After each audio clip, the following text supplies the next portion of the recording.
you're tuning into the Black House Fire Radio, and you're listening to Yes Massive Wagwan. Andrew Robinson, your Jamaican brother there, reaching out to all the massive on the African continent. Johnny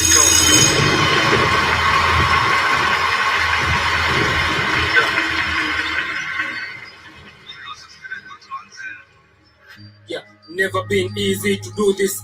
Been couple years tukisaka easy tukis.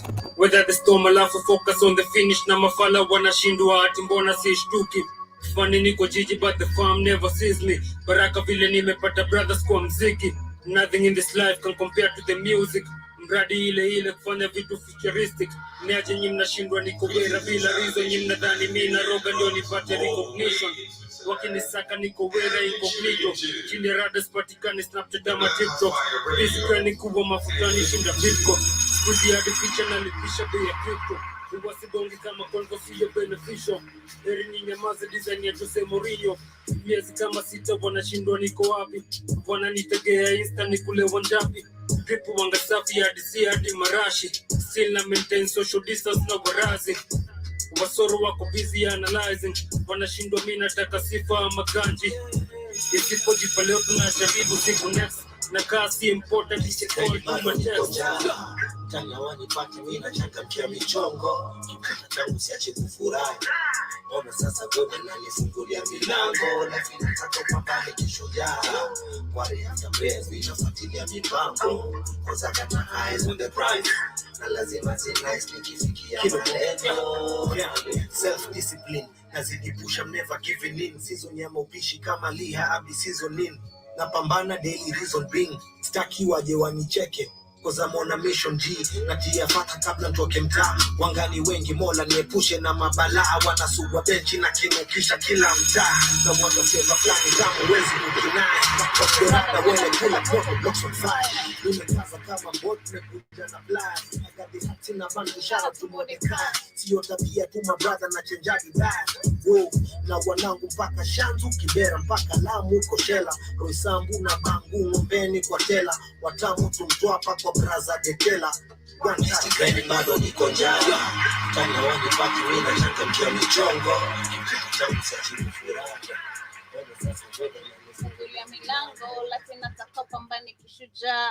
Yes, karibuni sana once again. Actually, no, once again. Karibuni sana family to yet another beautiful episode of the Pan-African Militia. This is the media of the 21st century, the Black Hot Fire Network radio station. To everyone who's tuning in here for the first time, karibu sana by YouTube, via BitChute, via Twitter, and everyone live with us on the show page, on the TV, on Amazon, on Roku, on our radio station, and everyone who gets to catch the show on Spotify in form of a podcast and also on Spreaker Live. Karibuni sana to also everyone live with us on TikTok.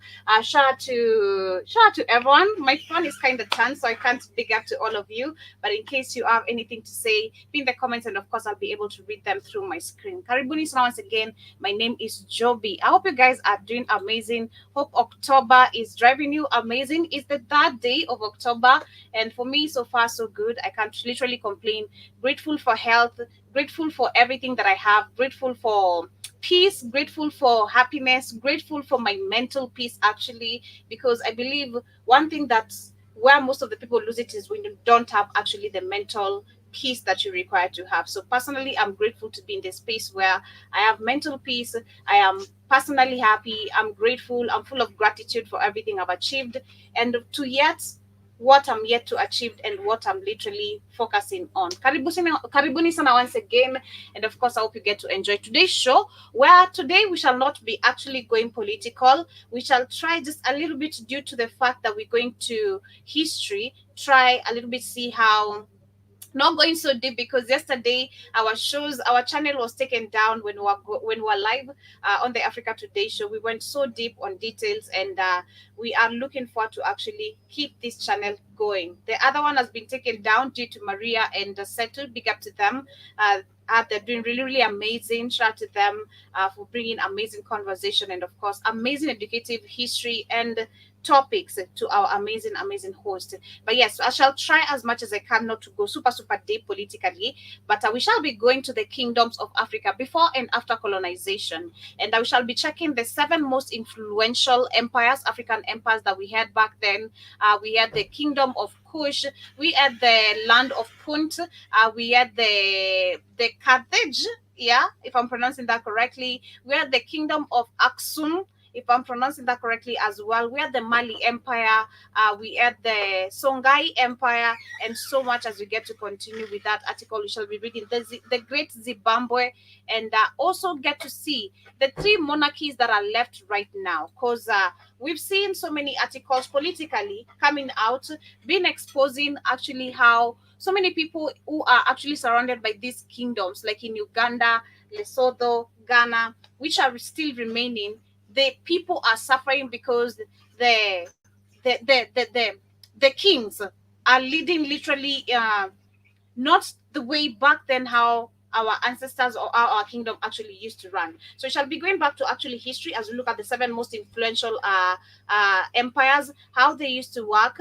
and of course checking also how today the effect we have today with the 3 monarchies that have been left, and much more. Karibuni sana. Also, I'll be sharing a video coming from as we check onto the Lesotho kingdom. We'll be checking the history of the Bakoena lineage, and literally how they fought for independency and all that. And of course, Karibuni sana, that is what we shall be focusing on today. Specifically, we're not going political. We shall try maintain positivity today, because I feel like most of the times we're always talking about the effects of what is happening. Let's go back to history today as we get to share much more of what is happening or what took place in those ages. But anyway, Karibuni sana once again. This is Palma featuring AGK, going back with our music, coming back with the quote of the day.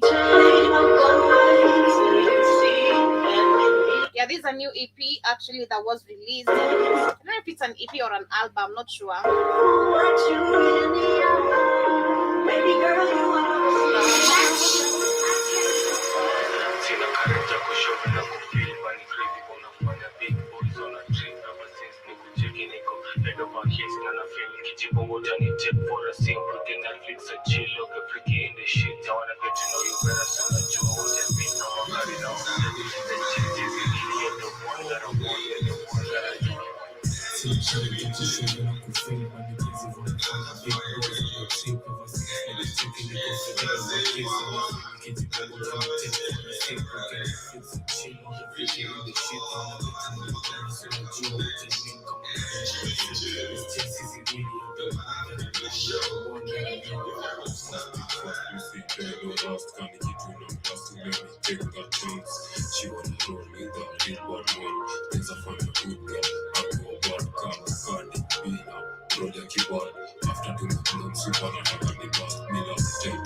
Yeah, big up to Palma One, an amazing artist who has been here for a couple of interviews. Shout out to EduK, who's supposed to be pulling up this amazing Friday. I think, if I'm not wrong, this amazing Friday, of course, right here on the Vibe Show with Shumani and Ewaton. Catch that up tomorrow. And of course, as you get to see, Bona nakwanga tu ameponda, kwa sababu this guy is always just like, having this hard face, like a driller face, mana driller. But anyway, karibuni sana once again. This is the Pan African Bliss Show. I'm your host, JOBY. And of course, so catch me also tonight on the Culture Show with myself, Kamlesh, as we get to bring you amazing TBTs. And of course, Kamlesh shall be the DJ. You get to request any jam you want. You know, that's the good part. You get to request every jam you want. 6 minutes past the top of the hour. And in case you're here for the first time, I'd love to urge you to download our app, which is very easy to find on the Google Play Store. Kindly, if you're using any Android device, just rush to the Google Play Store, search for Black Hot Fire Network. That's the only easy way for you to be able to stay connected on all our platforms in case we get shuttered down like yesterday, you know, because we were able to continue with the rest of the show on their website because we were live there. And this is actually the opportunity you get or the advantage you have by having the Black Hot Fire Network application. Not just only that, having exclusive shows, you can also be able to go on our Black Hot Fire Network store, check out amazing merchandise we have over there. We have hoodies, we have t-shirts. You can get a mug printed with your name or your logo. You can get a bag. Shout out to the ladies. And also on our sports page, you can also check it out. We have amazing beverages. That is on our Black Hot Fire Network store page. We have amazing beverages which you can order. And of course, for those who are working out, check it out. Joy Mosquito, to all the men, the gents, other amazing hair products, nail products for your ladies, your sisters, your moms, anyone that actually you care about outside there. And of course, stay connected on the Black Hot Fire Network radio station. As we get started, I want to start, I think, with the video. I don't know, I think I'm going to start with the video as we get to break down the history. Because I want to start with the history of the Lesotho Kingdom, because that is part of the empires we have remaining. Because I did ask Google and I was doing my research and I promised to do this, to present this conversation. I want to see. They're saying that there are only 3 current sovereign monarchies. I asked Google, how many kingdoms do we have? They say that there are only 3 current sovereign monarchies in Africa, 2 which are in Lesotho and Morocco. And the constitutional monarchies where the rulers are bound by laws and customs in the exercise of their power. Whistle one, the third one, I think that's what they mean, is Eswatini, and is an absolute monarchy where the monarchs rule without bonds.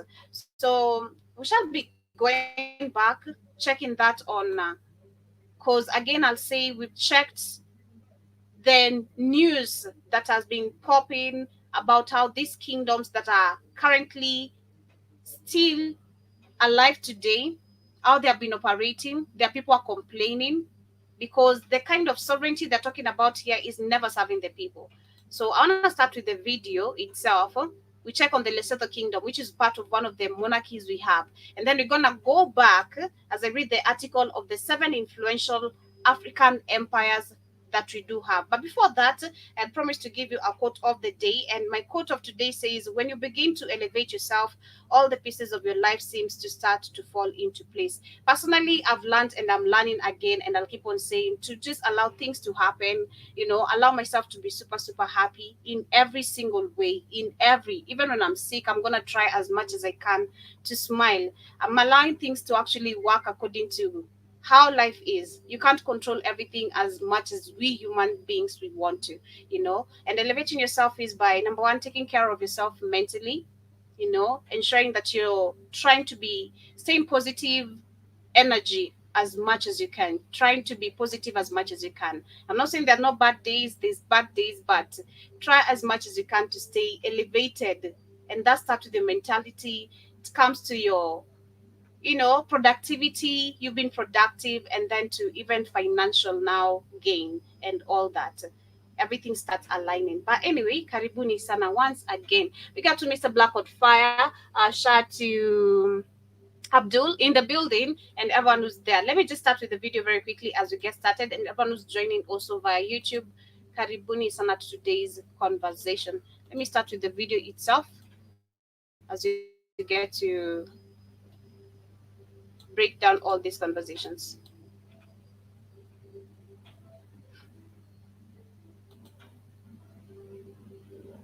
Internet is acting up, yeah.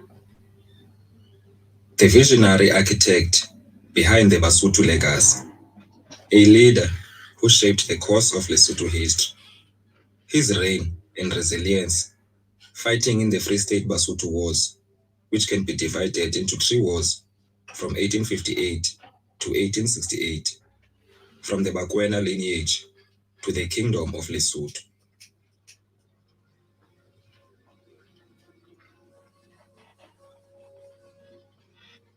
Royal and humble greetings to each and every one. Our journey begins in the village of Menghuaneng, where Mushweshwe the I First just love the accents. Like, just pardon me. Like, was born around 1786, originally named Lepoko. Growing up as a young boy, Mushweshwe loved cattle and farming, and having his initiation ceremony. so this is the history of the Bakoena lineage to the kingdom of Lesotho. Bakoena lineage, and let me try go back to a certain article and pull. Let me see. So I did try to look for an article which could explain further. So it says the Bakoena trace their origin to Kwena, who lived, of course it's explaining from the video, who lived around the 1450. The Kwena fathered their 3 sons, namely Kagbo, I'm not gonna maybe be able to give the correct pronunciation, Guanto, Gwaketsi, and Kagbo had one son, Masilo II, also known as Mosito, and Masilo II had 2 sons, that is Mutiju and Napo. Their father, the father of Mtombega, December and Malobo. Let me just share the video as you get to learn much more. I enjoy this part of learning history of Africa personally. At the age of 6, marking the beginning of a remarkable journey, Share this on the network. Mushweshwe came from the Bakwena, who are the Soto-Tswana clan in southern Africa, known for venerating the crocodile feared by crocodiles. Originating from the Bahurutse clan around 1360 CE, their earliest ancestor, Kwena, settled in Tebang, now Heidelberg, by 1500 CE. The Bakwena spread from the Lekwa River to the Kalahari, eventually settling in Soanatsatsi around 1580 CE, alongside the Bafokeng. According to oral history, both groups, the Tswana and the Sotho, are believed to be related as they share the same ancestor, Mogale. A great Sotho chief called Masilo had 3 sons who are alleged to have established the Kwena, Ngwato, and Ngwaketse tribes, all of which are Botswana tribes.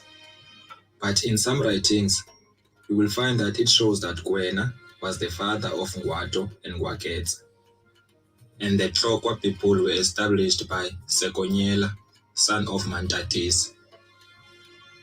Now, within the 4 major groupings of the Bantu-speaking people, such as the Nguni, the Sotho, the Tswana, and the Venda, the Sotho people were divided into 3 subgroups, which are the Northern Sotho, Bapedi, and the Western Sotho, Batswana, and the Southern Sotho, which are known as the Basotho.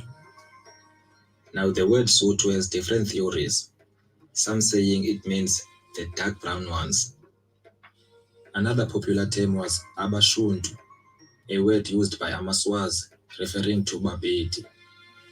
Ukushunta, because they used to wear animal skins tied with knots to cover their private parts. Now, Mushweshwe was the son of Mokochani. As prince of the Bakwena, Mushweshwe faced the challenges of leadership from a young age. His early experiences navigating the dynamics of his chiefdom laid the foundation of the resilience and wisdom that will define his reign. In 1804, Mushweshwe underwent a transformation initiation ceremony, where he was circumcised and was taught the true customs of his people, learned military tactics, and was able to compose poetry about himself. This marked the beginning of his rise as a leader, earning the name Letlama, meaning the binder, for his skills in leading successful cattle raids. Mushweshwe's vision extended beyond his immediate surroundings. Through strategic marriages and alliances, he expanded his family's network, solidifying bonds with neighboring chiefdoms. This strategy played a pivotal role in the formation of the Basotho people. Mushweshwe embraced polygamy, expanding to 30 wives in 1833, reaching 140 by 1865. This practice served diplomatic and economic purposes, forging these alliances and increasing wealth. His first wife was Mabela, later known as Almohad. Their deeply affectionate relationship resulted in 4 sons: Letsi, Malap, Masop, Maracha, and a daughter named Mate. His other wife Maneko was also influential, contributing to the kingdom structure. Now, according to the popular opinion, and what everybody knows is that the shifting tides of the early 19th century, marked by the rise of the Zulu king Shaka, which compelled Moshoeshoe to relocate his settlement to the Qhilowane Plateau, later known as Thaba mountain at night, which will later become the stronghold against the invading Nguni clans during the Difeqane. But according to oral history, it was in 1824 when Moshoeshoe moved to Qhilowane. Qhilowane was a name given to it by the Bushmen or the Korana, who were hunter-gatherers, as they were moving towards the present-day Free State. After that, the Boers came and drove them to the Kalahari and Botswana. It is said that it was Mutingwe, a hunter of the Bakwena, who discovered the mountain during his hunting trips. Mutingwe then told Mohale, who was a soldier besides Moshoeshoe, about this mountain after witnessing a battle between the Batlokwa and the Basotho at Kush. Hello, John Mosquito, Karibu. We are talking, or rather, I'm sharing a video. Or today we shall be sharing. I said today we don't want to talk about politics. We don't want to talk about anything to do with politics to avoid the channel to, being flagged due to yesterday. We have so far one channel that has been flagged. This one was given a warning, so we're gonna try today do something historical.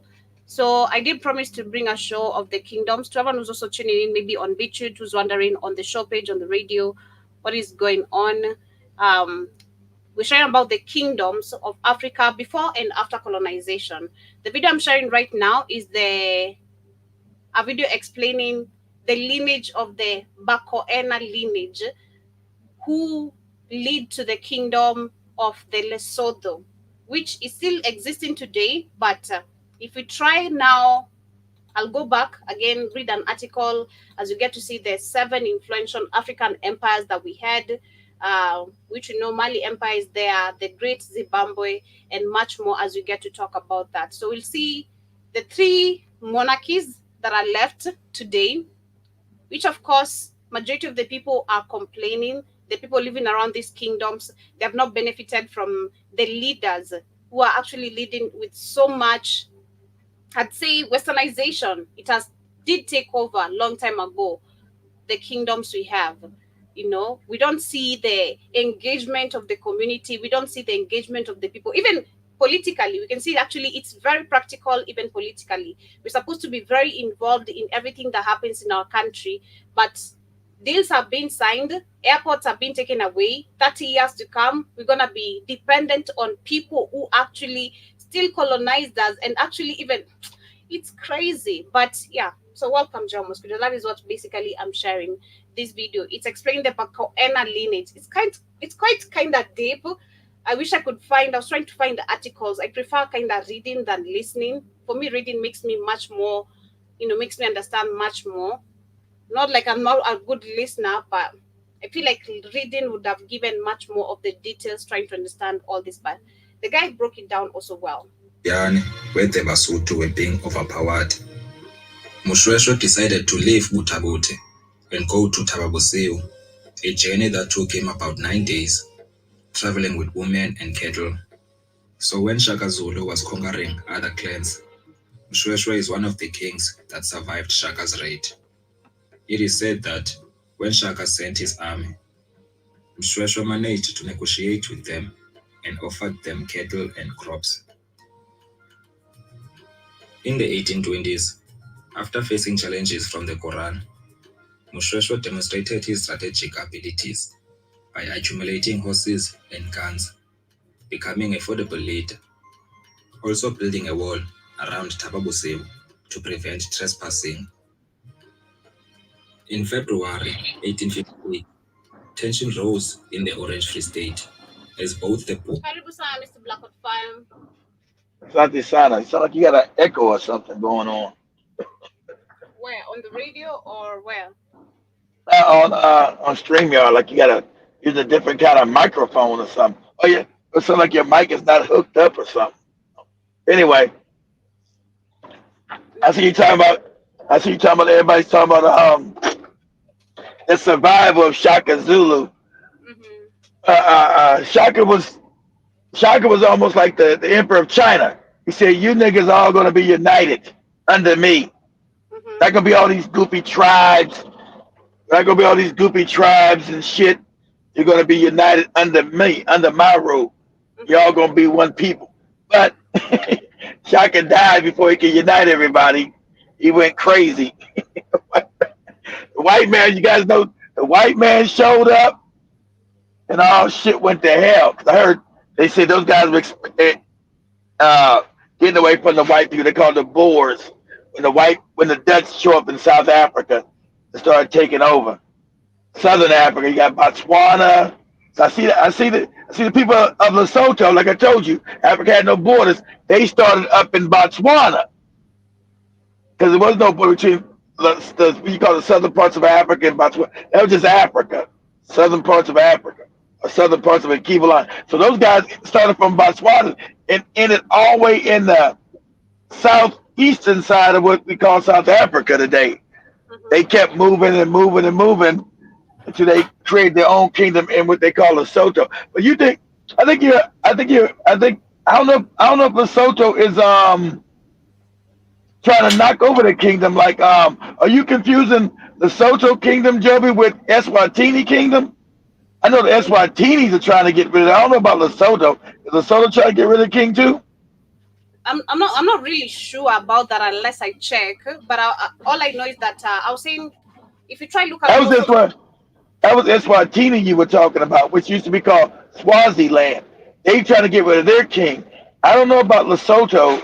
Was poisoned. Are we talking about that one? You're talking about Eswatini, which was called Swaziland. It was called Swaziland. The king changed the name from Swaziland to Eswatini. They trying to topple his ass. He's the one with all these. When you looked up, he had 11 wives and shit, and you know. So I think you were confusing kingdoms. You got the same.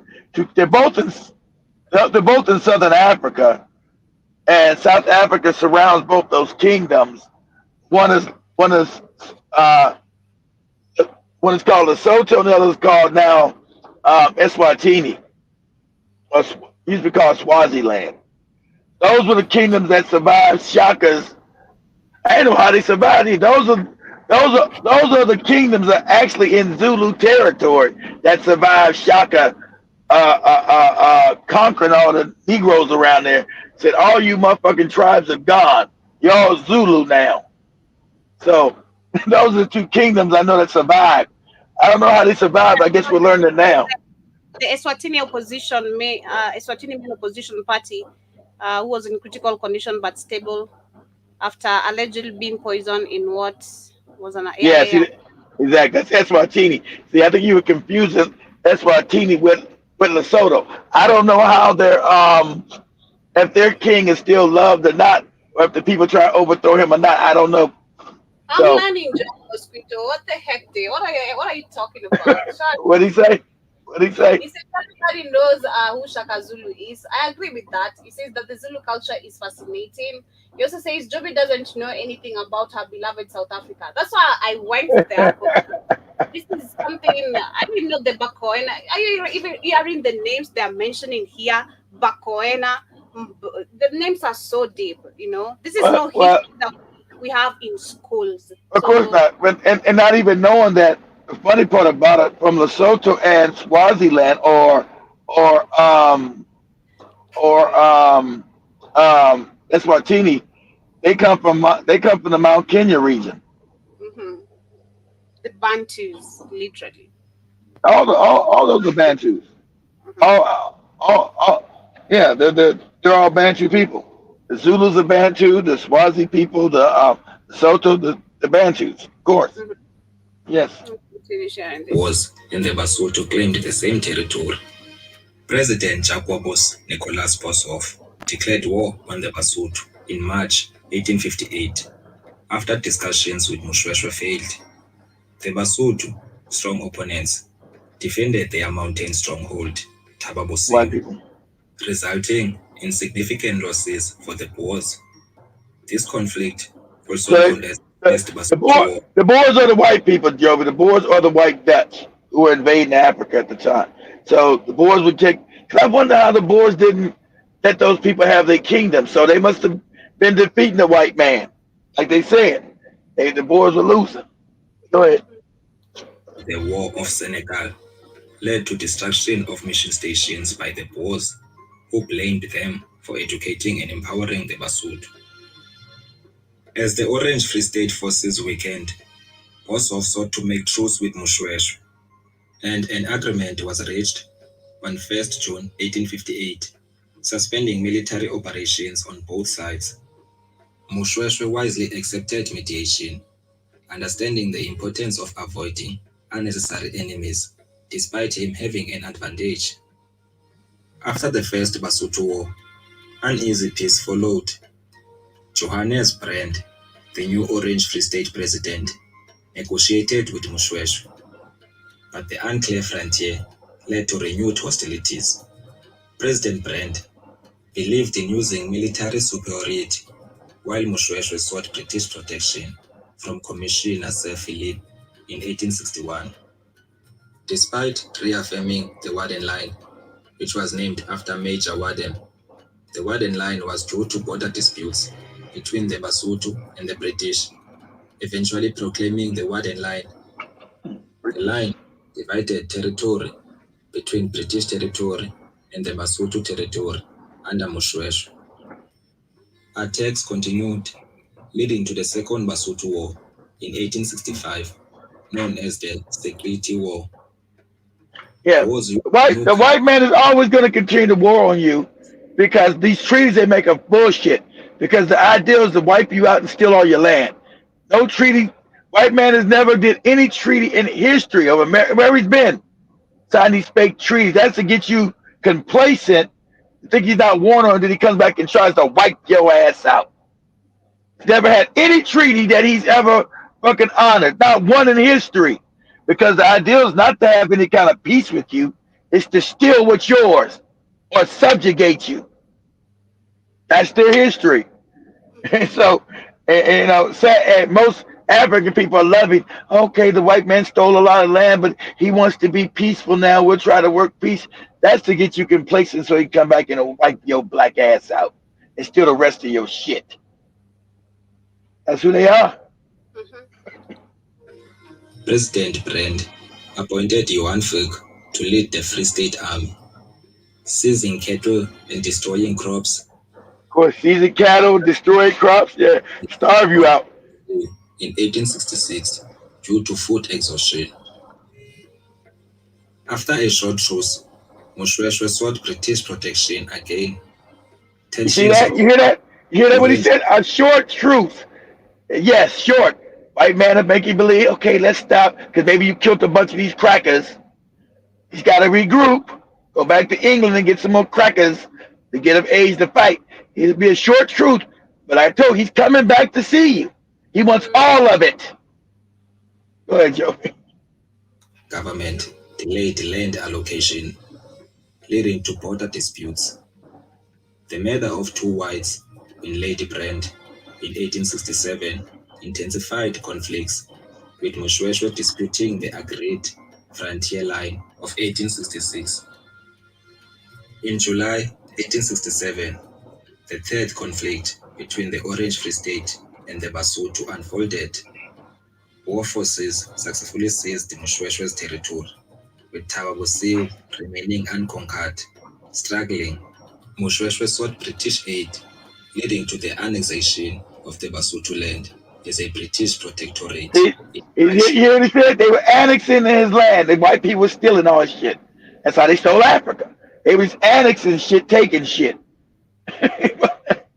Certainly, Why did they follow none of them 10 commandment bullshit they gave Africans when they came and stealing Africa?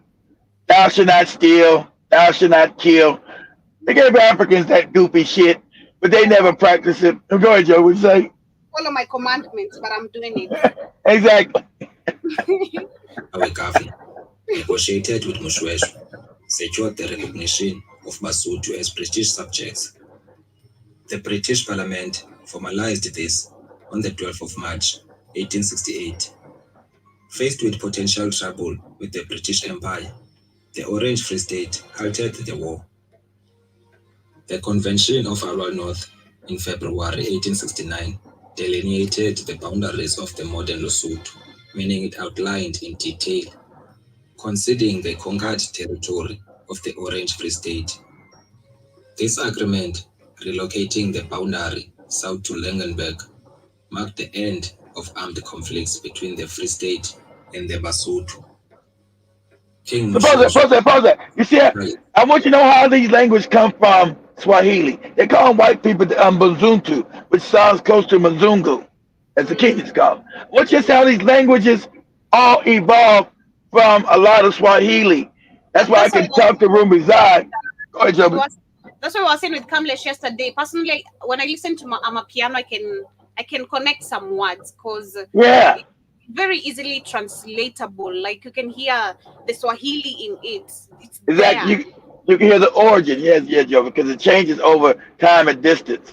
So, Zach, that's why I could tell Rumizai back in the day the difference between Simba and that thing for lion is so close. I said that comes from Swahili. That's a transition. You guys moving from them parts of Kenya and Uganda coming down thousands of years ago with the language, it changes subtly, but I can reconstruct it linguistically because I understand linguistics. I understand that this language comes from this language, and I can hear it in it. That's why I can hear this. I can hear their language. I can hear Swahili in this language. Go ahead, Joe. Saving his kingdom, passed away in 1870, 2 years after the war's conclusion, and was laid to rest at Thaba Bosiu. His legacy of resilience, diplomacy, and personal trials echoes through the Lesotho history, a symbol of strength and a beacon for generations to come. Mushweshwe Day is observed annually on the 11th of March in Lesotho, commemorating his passing. The Mushweshwe First International Airport and the South African Shweshwe fabric, named after him, stand as tributes to his enduring impact. There's also a historical Mushweshwe Walk, which was founded in 2007, a 3-day journey of about 116 kilometers that aims to rekindle the spirit of unity among Basotho as it is, which is in honor of the journey Mushweshwe took to Thaba Bosiu. Now, looking at the Bakwena lineage, where Mushweshwe comes from, it was Kwena, Kgapo, Masilo, Napo, Motebang, Molemo, Cholwane, Monaheng, Motwang, Pete, Mukachane, then Mushweshwe, who founded the Basotho Kingdom. Now please keep in mind that the Kingdom of Lesotho has only had 3 crowned kings, because it was considered as Britain property, so the rulers in between Mushweshwe I and Mushweshwe II were just paramount chiefs. Mushweshwe's lineage continued with Lietzi I, Irihluli, Lietzi II, Griffith, Sieso, Mushweshwe II, then Kgosi Letsia III, who is the current king of Lesotho. Now that was the life and reign of King Mushweshwe I, from the Bakwena lineage to the Kingdom of Lesotho. If you enjoyed this video, be sure to give it a... Yeah, so that's the end of it. Very educative. Very, very educative. I feel like there's deeper than that, than just what it gave. If only we can find books, articles telling much deeper. I feel like there's deeper than just what he said. You know, there's so much. But shout out to him. Such kind of channels, he has no numbers. You know, they're shadow banned because of telling such kind of histories. You know, it's called Africa for Africans. That is his channel. But I wanted to read this article also of the 7 influential African empires that we had back then. We know the Great Zimbabwe, we know the Mali Empire, we know the so many literally that I mean the Kingdom of Kush, the cat. There's another one I was trying to read. I don't know if I pronounce it correctly. The cat, Carthage. Is it the Carthage or Carthage, the Carthage Empire, which is now Tunisia. There's not even black no more. Carthage is the great King Hannibal, and it was a Phoenician outpost. Is the African Phoenicians who white people try to now claim as them, not them. Phoenicians are African guys. So the Africans, which that's why purple symbolizes royalty, because the purple everything black people did was spiritual. So crackers trying to steal that history to understand what purple is. Purple is the highest vibrational color. So everything Africans did was always spiritual behind it. So the great kingdom of Carthage is the one that when white people were finally getting power in Rome, they had to fight with Rome. So at that time, Carthage controlled all northern Africa from Tunisia, which is part of really Libya, all the way over to Morocco, all the way up into Spain. So that means the Africans controlled all that all the way up into Spain. That was the Carthage Empire. And they knew it was a group of barbarians now being raised up called the Romans. And there was one general, uh, Harkabo, told his son, "You're going to deal with these crackers. They're vicious, they're fucked up in their head, and they want world domination." He said, so Hannibal, being a kid hearing this from his dad, he said, well, shit, instead of us always reacting, let's take the fight to them. So we know Carthage is Hannibal, where Hannibal takes the elephants, which is the African animal. At that time, elephants were all over Africa. Not like today, where the white man didn't kill them off. You only got them in a few countries now: Kenya, Tanzania, South Africa. Africans were all over. You know, I was surprised to know. That's why Ivory Coast was named that, because of the ivory that they were stealing from the elephants. I don't think there's many Africans. I mean, I guess there's a few elephants left in West Africa, but the white man wiped most of them out, exterminate. What he does, he exterminates shit. So Hannibal said, we got to take the fight to them. And so he gets these elephants and other people, then has white people working for him. Because understand, Africa was a power back then, guys. But like, you guys got to understand that you're not what you are now. You're all weak and fucked up, backward. That's not the history of Africa. That time you were still in rulership of shit. You mm-hmm. were you were still one of the major powers of the planet.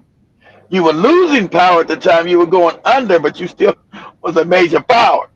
Mm-hmm. So Hannibal said, let's take the fight to the Romans, and goes to fight them, and then he gets some. At that time, remember, Europe was barbaric, backward, stupid, dumb. So he gets some dumbass white people to join his army to work for him.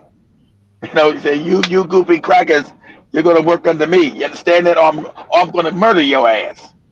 Okay, Hannibal, we'll work for you. You damn right. It's off with your goddamn head. Mm-hmm. So, So let but me read the article very quickly before we get closer to winding up. We have first the Kingdom of Kush and its history. They're saying that though often overshadowed by its by Egyptian Egypt, parts by Egypt, to the by north. Kemet. I don't like them call it Egypt, by Kemet. We'll never call no Egypt. Kemet. Go ahead. Mhm. The Kingdom of Kush stood the original power in Africa over the 1,000 years. This ancient Nubian Exactly. empire reached its peak in the second millennium BC when it ruled over a vast swath of territory along the Nile River, in what is now Sudan. Almost all that is known about Kush comes from Egyptian sources, the Kemet, like you said, Pa- which Pause that. indicate. Pause that. Pause that, Joe. Because white people wrote this. Kush was the one. Kush and other parts of Kush was created coming out of the Congo. Southern Africa creates what you call the Kush because Africans moved around. At that time, it was no desert. All that part of Africa was lush. What you call the desert, Sahara Desert, was forest. It was forest. Wasn't desert what you see today. And yeah, it was forest, Joby. See, you gotta know about your Africa. You gotta know about your continent. Huh? I didn't know that. Yes, it wasn't desert. That was all forest, Joby. That was all lush greenery and trees and fruits and vegetables and all kind of shit. Yeah, it was lush. It was a lush forestry. And so at that time, they're not telling the Kush Empire doesn't go right there because Kush seeds Egypt. Kemet is a child, like Joby be my mother. Kemet is a child of Kush. And at that time, see, they want to make our history. It goes back many more thousand years than a white man saying. Because at that time, India was ruled by Kush all the way to India. So everything from Iraq, we call Saudi Arabia, Iraq, all that shit where these fake white Arabs lived, that was all the Kush Empire. All the way across from Iraq, Iran, all the way to India. It was called the Indus Kush Empire. That's why the Indus Valley is named after the Kush king. India is black. Anybody knows indigo is black. So the Kush Empire established India. So they want to give you a little small part of Kush. No, Kush went all the way over to India, Joby. Massive. Massive. That's why you want to read. If you want a book, Joby, go read the maybe it's that asked, but was the UAE like the they didn't exist, Joe. What no UAE? I'm okay, fine. The Middle East, which we know was part of Africa, was it also green? Which we know. Yeah. Look this up, Joe. Let's get some context. Let's say when the Sahara was green forest. Yeah, all that was green, Joby. See when the Sahara was green forest. That's why they try to tell you, that's why they try to call African sub-Saharan African as if you was only black people below the Sahara Desert and try to say white people were always up in the north, which is a lie. White people didn't even exist. The continent itself was green, just green. Yes. Pure green. Yeah, I see the images. It was also green. Yeah, it was all green. So at that time, going all the way to India, the Kush Empire. See, this when you start when the Africans at the end of their reign, you start finding all these fake people all of a sudden pop up, Joe. Who are these people? They couldn't read or write, so you got what they call East Indians, Asians, and other people. These people just pops up. Remember, at that time, the whole world is African. Whole planet is African. So these people just pop up and they're like, whoa, what the hell's going on? They couldn't read or write. So this is when you start getting the African, teach them spirituality. When you start getting these goofy religions, Joby, your Buddhism, your Hinduism, from African spiritual systems. See, that's why I don't want you to know any of this history. Because you, as Africans, you ruled the whole planet. There wasn't no damn Sahara Desert. The whole planet was green, and you ruled it. And so these other people just show up from nowhere. You're like, we couldn't read, couldn't write, and we're barbarous. We're barbarians. That is also not in schools today. But let me continue with this article of what it says. They're saying that almost all that is known about the Kush and comes from the Egyptian sources, which indicate that it was an economic center that operated a lucrative market in ivory, incense, iron, and especially gold. The kingdom was both a trading partner and a military rival of Egypt. It even ruled Egypt as the 25th dynasty, and it adopted many of its. It didn't rule. It didn't rule it. What happened was, see, I hate white people. What happened? 25th dynasty. Kemet was starting to fall to invasions of white people, and the Africans said. Not the motherfuckers you see today in Sudan, they that are mixed. Remember, all Africa was Africa. Bantu people are the original people on the planet. So the Kush say, what is going on in Kemet? Kemet is now getting invaded by white people. We got to stop it. So they go up there because remember they're cousins. They're family. So they don't tell you right. They're family. So it's not really an invasion or a taking over. It's going back and reestablishing the African as the goddamn boss of Africa. It's going back and reestablishing Africans as the boss. Because now Kemet is too weak, Joby, to defend itself. It's now being invaded by these people, by these Eurasians they call the whites and the East Indian. Kemet is under invasion, and it's not strong enough to stop the invasions from happening. And so Kush is saying, whoa, whoa, whoa, whoa, hell no. The African, hell no. This is not be tolerated. So they go, so it's not an invasion because the Kemites let them in and say, oh, thank God our brothers are here. They're not going in as invaders, Joe, but they're going to reestablish African culture. I get you. So the Kemites let them in, Joby. They're not fighting. They said, thank God, brothers, help us. We're being invaded by these crackers. Thank you. So it's not an invasion as things about, oh, they even ruled. No, they came in and reestablished African culture. Mm-hmm. So it wasn't a taking a.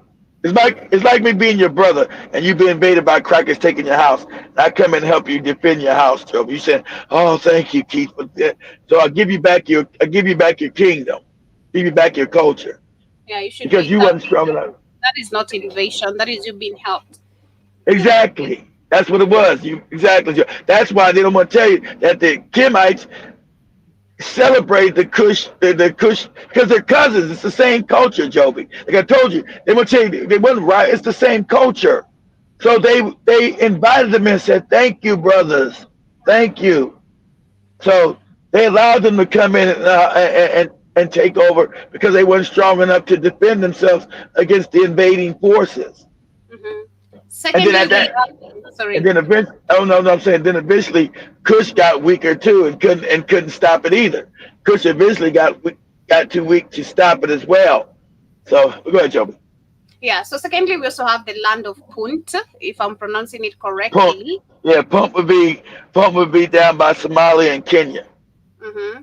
So they're saying that few African civilizations are as mysterious as Punt.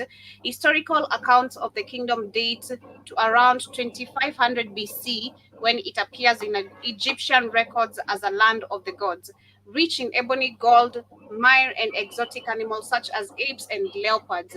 The Egyptians are known to have sent huge caravans and what they did, what they understood, Joby, it's called reaching back. The Africans see that the white people wrote fake history. The African knew that they were all one people, especially back then. So it's not them going down into different lands. It's them going back to where they started from, because they said they started from the mouth of Kenya and Uganda and Congo by Lake Victoria. And so what they would go back into dark, deep Africa and reunite with their cousins and trade and celebrate each other. Mm-hmm. So that's just them going back home and saying, "Hey, what's going on, cuz? How you doing?" Yeah. So that's what it was. White people want to make it like their culture, all fucked up, and they want to know. The African knew where they came from. The central part of Africa, and that they moved up north and they took the culture. That's why you can find what they call the Kemite culture in the Congo, in Nigeria, in Kenya, still today from the shamans. The culture's still there. So that's them just going back and just reuniting with their family. That's all. Mm-hmm. Okay, so third we also have the Carthage, which is best known as Rome's rival in the Punic Wars. Yeah, I tell you Rome, exactly, because that was Hannibal and Habakkuk, his dad, said these crackers are now vicious. They're gonna come and start trying to take over Africa. And so Hannibal hears that from his dad as he becomes grown. He said, well, I'm not waiting on them. I'm gonna take the fight to them. So that's become the Punic Wars, the Africans against the first really great white empire. I don't know if you can call Rome white. It still was created by black people. Because but white people want to call it the beginning of their civilization, but it was never really white. It was like a mixture because Rome was actually started by Africans. The Etruscans. The Etruscans were Africans in that ruled Italy at that time, and Etrusca becomes Rome later. But anyway, at that time, the white people got full control of that area by then, and so Hannibal says, "I'm not waiting on them to come invade Africa. I'm taking the fight to them." So, like I said, he goes invades Rome. But being an African, Joby, instead of killing these bastards, he decides just to fuck. He decides just to fuck around Rome for. No, he's in Rome, Joby, for 20 years instead of going to the capital and killing them. He just roams around He roams around defeating all the Roman armies in Italy for like 20 years instead of just going just wiping them out. Because that's the African humanity. Haven't learned. You gotta wipe these motherfuckers out. He wouldn't do it. So eventually, in 20 years, he got weaker. And so he ended up escaping to Turkey. It was called Turkey. It wasn't Turkey then. To Turkey today, and ended up committing suicide because, his army was finally crushed. Because they went and crushed Carthage. They burned because his people in Africa wouldn't support him. He wanted to wipe them out. They said, no, we can't do that. It's not right because it's that African beautiful humanity. We can't do that, Joby. We're not. So he says, hey, I've already defeated Rome. We can wipe them out. Send me some more damn people. They said, no, we're not going to do that. It's just not right. And so Rome comes down there and wipes their ass out, Joby. Burns the capital down to the ground and buries that shit. And so Hannibal, knowing everything's lost, he ends up in Turkey and commits suicide. That I feel like describes everything I was saying yesterday on my show, like where Africans and how white people have understood power and how Africans have not understood power. Everywhere we go, we're mocked, considered weak, we're not welcomed, because number one, we also get the culture shock because we're not taught who they really are. We are full of love. So you get that racism, current behavior. You're like, you just shock. Exactly. On you just come. Like, I'm a smack you on the head. Sorry. One grandma. I don't care if you have some, any disabilities. You're gonna get better. You're gonna get better.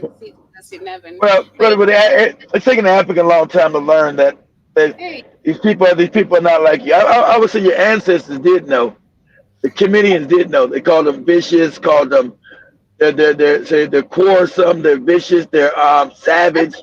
I'd say the generation that's literally allowed and tolerated a lot of bullshit is the generational X and the older millennials. Sorry to say it, but it's just the facts. Like generation it's X. True. It's true, Joby. It's true. Because it's true. Why you sorry to say the truth? Truth is the truth. Not accept it. You're not gonna be like, nah, I'm not part. But if you try to look at the group of women when we are demonstrating, it's the age gap of our parents who are like being bought out to go and cane the demonstrators who are peacefully demonstrating. That is your parent who's gonna steal. Both of you are gonna be looking at each other. You have no food on the table, asking each other where are we gonna get food, and you are there fighting for that right of that food. So it's. I feel like with our generation, things are kind of different. We are there's an awakening, and you have more knowledge than your parents and your grandparents had.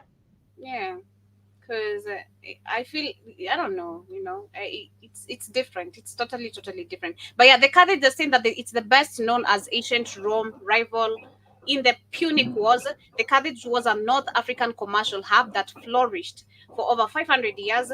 The city-state began in its life in the 8th or 9th century BC as a Phoenician. I told you Phoenician. Yeah, it's a Phoenician outpost. So Phoenicia was an African, maritime sailors, Joby. So Phoenicia had what they call colonies. They set up certain colonies. So Phoenicia had what you see in Lebanon today. Those foreigners, those invaders, all of Lebanon was civilized by the Phoenicians. What you call Israel, Lebanon, that was all Phoenicia. That was all from there all the way up to islands in the Mediterranean, parts of what you call Turkey today. Was no Turk. Those people up there didn't exist. They wasn't in that area. That was all part of Phoenicia and all of northern Africa because they were settlers. They were maritime people, so they had colonies set up all throughout the Mediterranean. So, like I said, from from Lebanon today, which you call Lebanon, all the way up to Turkey, coming all the way around the coast of northern Africa. They set up colonies. So these are the Phoenicians. And so it really looks so pretty. I mean, white people are really dominators and destroyers of everything. Because if the image we have on the screen is what it really looked like in real life, it was is so beautiful, Joe. So the ruins are still there. Remember, now today you got the white man who's up to the white Arab chasing out the Africans from that area. Tunisia was Carthage, Joe. That's ancient Carthage. Chasing out. Till to date, despite destroying the kingdoms, despite destroying the city, they're still chasing away African people. Because remember, the president spoke so they took it over, and they're the same ones trying to steal your history. Just say, oh, the Carthaginians were white. There were no white people in northern Africa then. They try, hey, all lies. The Carthaginians, oh, they're white people. They made movies with Hannibal being a white man. All the lies they tell, and because at that time Carthage was so advanced they had their own coinage, Joe. So they minted their own coins, and so when they started digging up the history of that, all the mummies were Africans, all the coins are African people on the coins. Like do this, Joe. We say images of Hannibal. Go to another. Do say images of General Hannibal on the coins of Carthage. Hannibal, Hannibal. Hannibal. Images of Hannibal.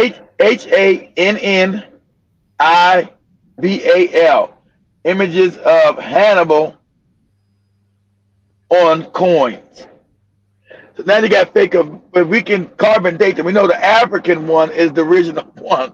They try to make fake white coins with white people on them to be Hannibal. That's how diabolical and fucked up this European is. To make fake history, to claim white people's history. So you see one with the elephant. Yeah, that's Hannibal. You see the elephant on there? Because they use the elephant to go and see that man right there. That's Hannibal, the black guy. Those coins, Joby, were minted. And then you got a fake white man right there. See the white one all the way to the right? Look at that white one all the way. Exactly, fake. Those right there. See that? Well, those are fake. That's a fake.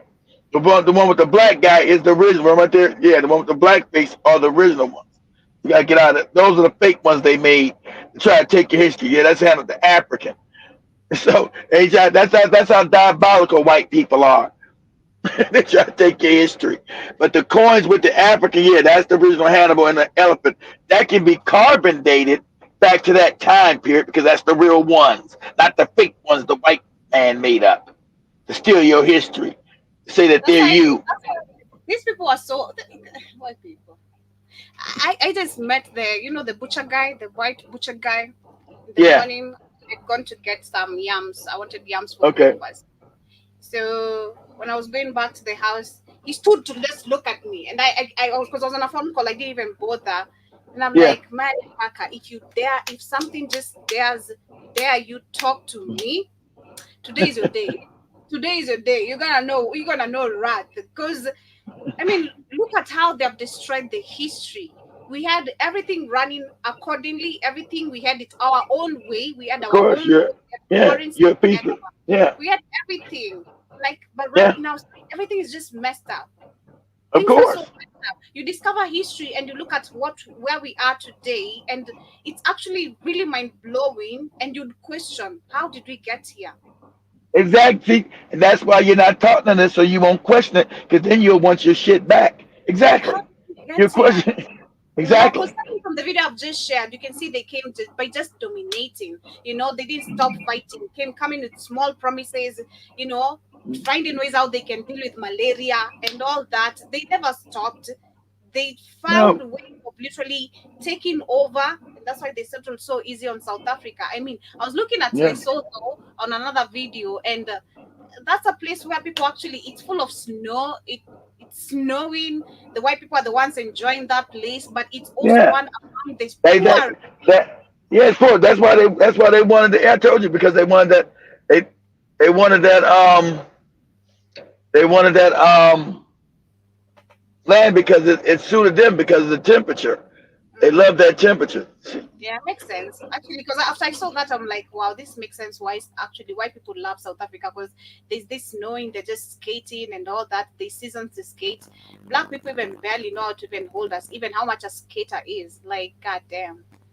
Am I gonna be thinking how I'm gonna pay electrical bills, medical bills, put to galley on my table, or am I gonna be thinking how I'm gonna compete with a white person who's my neighbor across the road?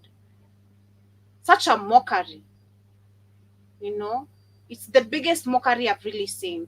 And like I said, it's not like it's just in South Africa, because also in Kenya, Kibera, being honest, we've never given a clear image of Kibera.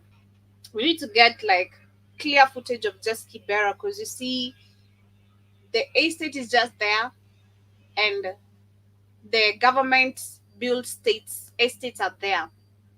And every time it's flooding, every time people are facing problems, the government estates are sorted. Kibera are left to be the media discussion.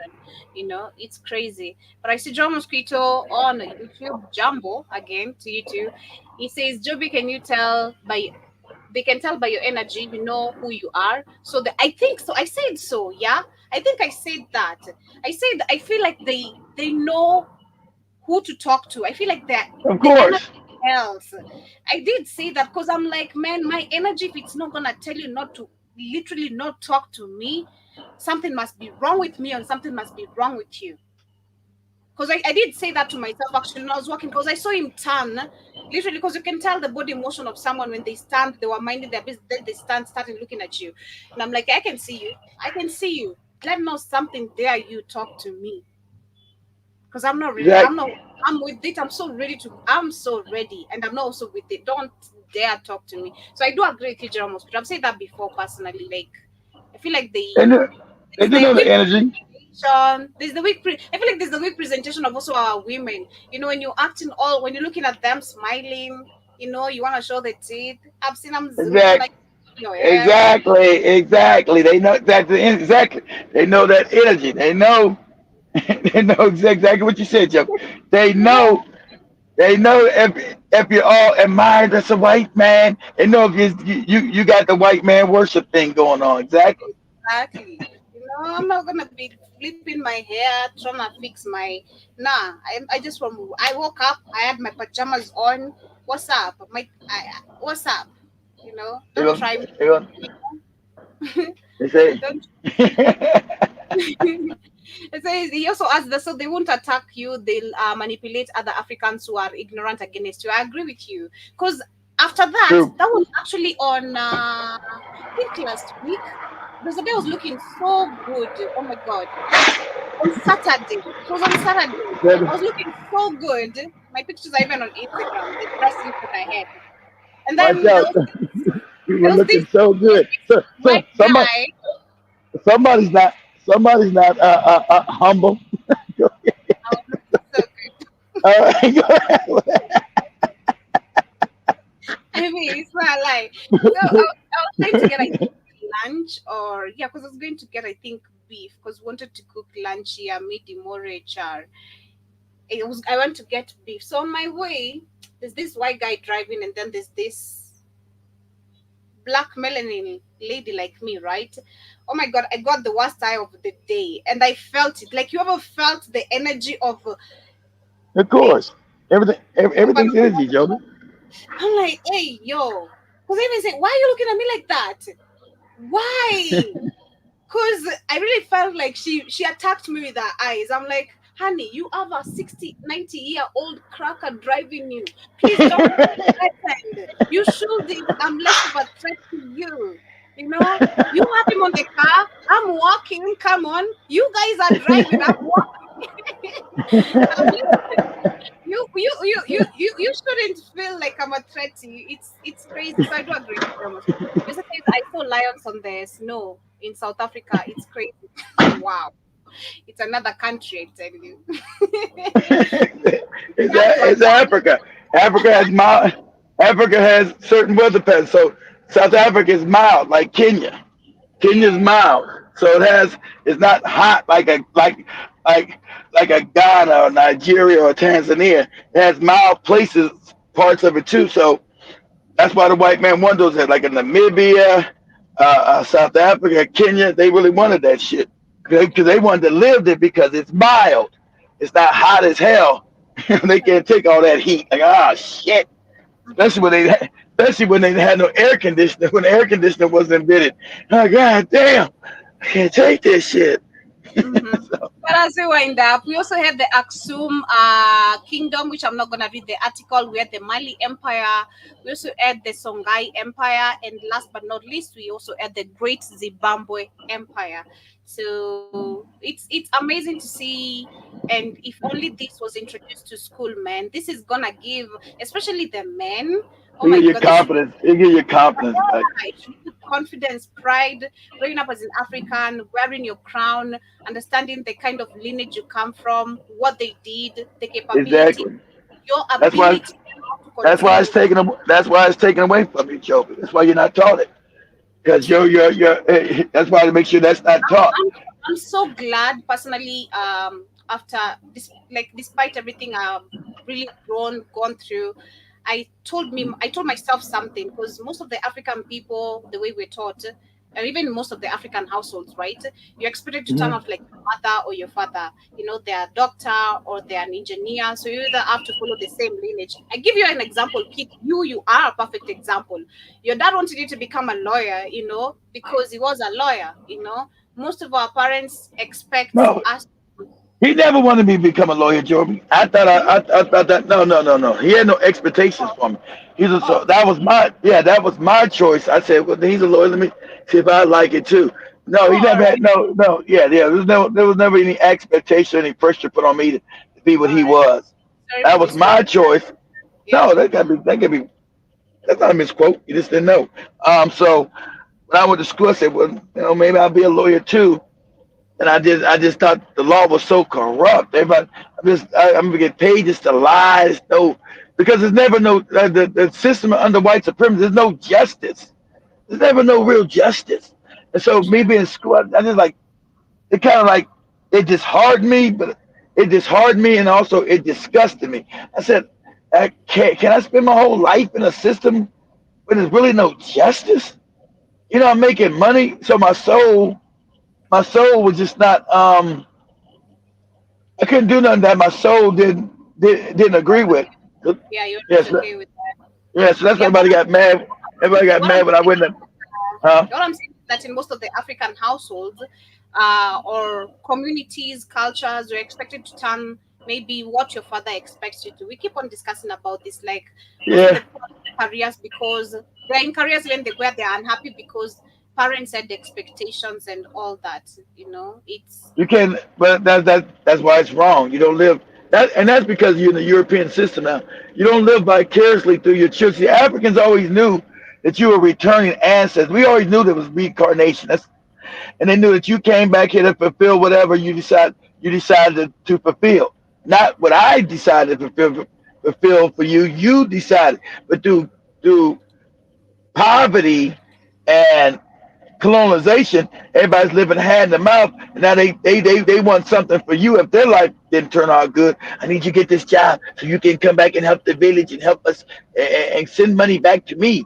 That's not how life's supposed to be. Life's supposed to it's be not. that every child comes with its own, because we all come with our own gifts, Joby. You can't come with your daughter and son's not gonna come with the gifts you have or your aspirations. They come as their own people and their own gifts from the universe. They want to fulfill their dreams, not yours. That's true. That's what I'm saying. I'm so glad personally, as I wind up. I'm glad I learned despite my dad pushing me to wanna do things, this, and this, I stood and said, I don't wanna be a fucked up person like you. That's what I told myself literally. I'm like, I'm looking at you and I'm like, nah, I don't wanna be you, cause you suck, you know. I don't think I wanna be around you. I don't want people to be around someone like you or me. And that's why I kinda it got to a place where I couldn't introduce my friends to my dad because I'm like, nah, you're just a messed up person. Because the kind of person I'm gonna introduce my friends to is very well presentable. Oh, my daughter. Oh, you know. And then the next minute I'm gonna complain to the same friends how my dad is really messing up my life. How I'm depressed. How I'm not. I can't talk to him. You know. So I I feel like that's how I was saying this generation is different. We are able to confront Well, situations yeah, but more than you were able at a young age to realize what you were passionate about, and you decided that you were going to be about Joby. You want to be about pleasing him. You're going to be about pleasing your own self. Joe was going to say, Joby, look out the new dance trend, new dancing trend. It's called the baby oil shuffle. Much love, Joe Mosquito. See you guys on the black Your mosquito frequency. must already did. He must already did it. Oh no! See you guys on the black frequency. Must BHFM not. countdown today is not gonna be on. We have a meeting Yeah, right here. So see you guys yeah. later on the black kings. Your mosquito, stop baby oil shuffling as you running down the road.